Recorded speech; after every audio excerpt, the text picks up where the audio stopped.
Hello friends, unique Hindi sorted में आपका स्वागत है। डिक्टेशन स्टार्ट होगी 5 सेकेंड बाद। स्टार्ट। महोदय, पर्यावरण से तात्पर्य किसी एक व्यक्ति के परिवेश से नहीं वरन व्यक्ति के, समाज के, राष्ट्र के और इस सारी पृथ्वी के ही परिवेश से है, जिसका प्रभाव व्यक्ति, समाज, राष्ट्र और सारे विश्व पर पड़ता है। पर्यावरण से तात्पर्य पेड़ पौधों, नदी, पहाड़ या किसी तंत्र विशेष से नहीं वरन उस समग्र वास्तविकता से है जिस पर मानव मात्र का अस्तित्व है और उसका संपूर्ण आध्यात्मिक एवं भौतिक विकास निर्भर है। अस्तित्व केवल शारीरिक स्वास्थ्य ही नहीं, मानसिक भी। स्वस्थ शरीर में स्वस्थ मन ही अच्छे स्वास्थ्य की परिभाषा है। शारीरिक स्वास्थ्य हमारे आहार पर निर्भर है, जिसका स्रोत इस पृथ्वी का जल, थल, वायुमंडल है। मानसिक स्वास्थ्य भी प्रकारांतर से इन्हीं पर निर्भर है, क्योंकि जैसा खाए अन्न वैसा बने मन।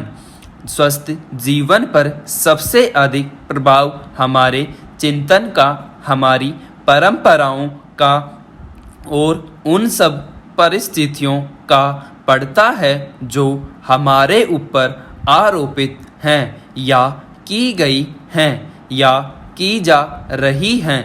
इसलिए पर्यावरण या परिवेश में जल, थल, वायु ही नहीं बल्कि वे सारे घटक महत्वपूर्ण हैं, जिनका कुछ भी प्रभाव हमारे जीवन पर, हमारी क्रियाशीलता पर पड़ता है।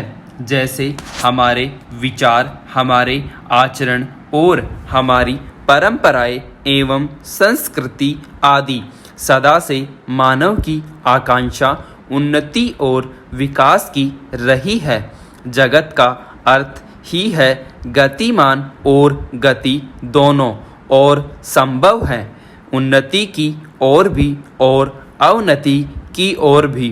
पहली को हम प्रगति कहते हैं, दूसरी को अगति, विगति, अधोगति या दुर्गति कह सकते हैं। वास्तव में मनुष्य ऐसा जटिल प्राणी है जिसमें अनेक विरोधाभासी और असंगत प्रतीत होने वाली प्रवृत्तियां और प्रतिक्रियाएं होती हैं। वह कानून और व्यवस्था की मांग करता है, किंतु चलचित्र, दूरदर्शन आदि में स्वतः भड़की हिंसा या खेलों में युक्तिपूर्वक की गई हिंसा अथवा अनीति से मंत्रमुग्ध भी हो जाता है।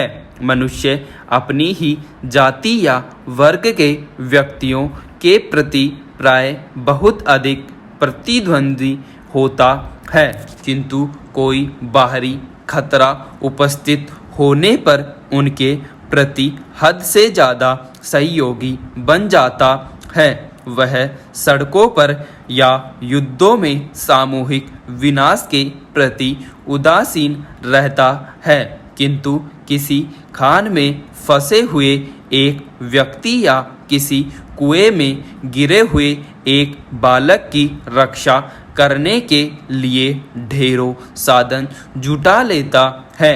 कुछ विद्वान कहते हैं कि मनुष्य बंदर की संतान हो या न हो, किंतु उसमें खालिस बंदर की द्वैध प्रकृति प्राय ही होती है। उसमें शाकाहारी बंदरों की भांति वृक्षों में उछल कूद करने की प्रवृत्ति तो होती ही है, साथ ही ऐसे बंदरों की स्वाभाविक जिज्ञासा भी होती है, जो अत्यंत संगठित गिरोहों में रहते हैं और भांति भांति का मांस खाने में मजा लेते हैं। मनुष्य की ऐसी परस्पर विरोधी इच्छा आकांक्षाओं से निपटना असंभव होता है। फिर भी किसी प्रकार का संतुलित मध्यम मार्ग अपनाना अनिवार्य होता है। यहाँ यही बुद्धिमानी का रास्ता है। विद्वानों ने मानव की मूलभूत आवश्यकताओं को 5 स्तरों में रखा है महोदय, जो एक के बाद एक आते हैं। शारीरिक आवश्यकताएं यथा भोजन, कपड़ा, मकान और आराम जीवन की मौलिक आवश्यकताएं हैं। दूसरे स्तर पर आती हैं सुरक्षा और भविष्य के प्रति निश्चिंता। इनके लिए मनुष्य भांति भांति की वस्तुओं का संग्रह करता है। फिर हैं सामाजिक आवश्यकताएं, जैसे अपने परिवार के भीतर और फिर बाहर के दूसरे लोगों से अच्छे संबंध बनाए रखने के लिए सामाजिक, आर्थिक, राजनीतिक और मनोरंजनात्मक संगठन बनाना। चौथे स्तर पर हैं अहम संबंधी आवश्यकताएं, जैसे आत्मसम्मान, आत्मविश्वास और आत्मतुष्टि आदि। आत्म परितोष अर्थात उन्नति, विकास और ख्याति प्राप्ति की क्षमताओं को साकार करना उचित की अंतिम और उच्चतम अपेक्षाएं हैं। इन आवश्यकताओं की पूर्ति के लिए मनुष्य अपने आसपास उपलब्ध पर्यावरण का दोहन करता है। जल, थल, वायु ही नहीं, पेड़ पौधों, पशु पक्षी, जीव जंतुओं तक का उपयोग करता है। सभी शक्तियों का, यहाँ तक कि सबल व्यक्ति अपने से निर्बल व्यक्तियों तक का दोहन करता है, जो शोषण की सीमा तक पहुँच जाता है। इसके लिए भांति भांति की तकनीकें खोजी और अपनाई जाती है। प्रौद्योगिकी ने मनुष्य को भांति भांति की आवश्यकता की वस्तुएं अभूतपूर्व प्रचुरता से देकर संतुष्ट किया है और आवश्यकता की सीमा रेखा भी खिसकाई है।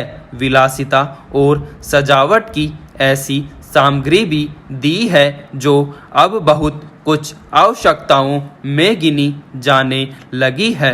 स्वचल वाहन, दूरदर्शन, धुलाई मशीन, सफाई मशीन, सिलाई मशीन, स्टोव, चूल्हे, मिक्सी, फ्रिज आदि अब बहुत से लोगों के लिए अनिवार्य आवश्यकता की कोटि में आ गई हैं। तकनीकी और औद्योगिकी से यह सब संभव हुआ है, किंतु एक ऐसा अल्प वर्ग भी है जिसके लिए विलासिता आवश्यकता की कोटि में आ चुकी है। विज्ञान की जन समुदाय के लिए तो मौलिक न्यूनतम आवश्यकताएं भी विलासिता ही बनी हुई हैं। औद्योगिकरण के सहारे मनुष्य ने जितना भी विकास किया है उसे वह उन्नति कहकर संतोष करने लगता है और अपनी द्वैध प्रकृति के कारण यह ध्यान नहीं देता कि इस विकास के से वर्ग भेद पनपा है। अमीरी गरीबी के बीच की खाई चौड़ी हुई है। जो व्यक्ति मानव की समानता, समाजवाद या साम्यवाद के गीत गाता है, वही अपनी द्वैध प्रकृति के कारण अपने पर्यावरण, यहाँ तक कि मानव के भी शोषण के नए नए तरीके खोजता है। यह शोषण बलात्कार की सीमा तक पहुँच गया है। मनुष्य ने अपनी बुद्धि का प्रयोग किया, फलस्वरूप भांति भांति का औद्योगिकरण हुआ और जल, थल, वायु विनाश हुआ। प्राकृतिक संपदा का भीषण ह्रास हुआ। व्यापक वन विनाश से भूमि बंजर और मरुस्थल बन गई। एक बड़ा हवाई जहाज एक दिन में जितनी ऑक्सीजन खर्च करता है, उतनी ऑक्सीजन 17,000 हेक्टेयर वन में तैयार होती है और वन बचे ही कितने हैं। इस उद्योग प्रधान सभ्यता का केंद्र पूंजी है और धर्म स्वार्थ है। मनुष्य का शोषण कर रहा है। देश देश का। स्टॉप।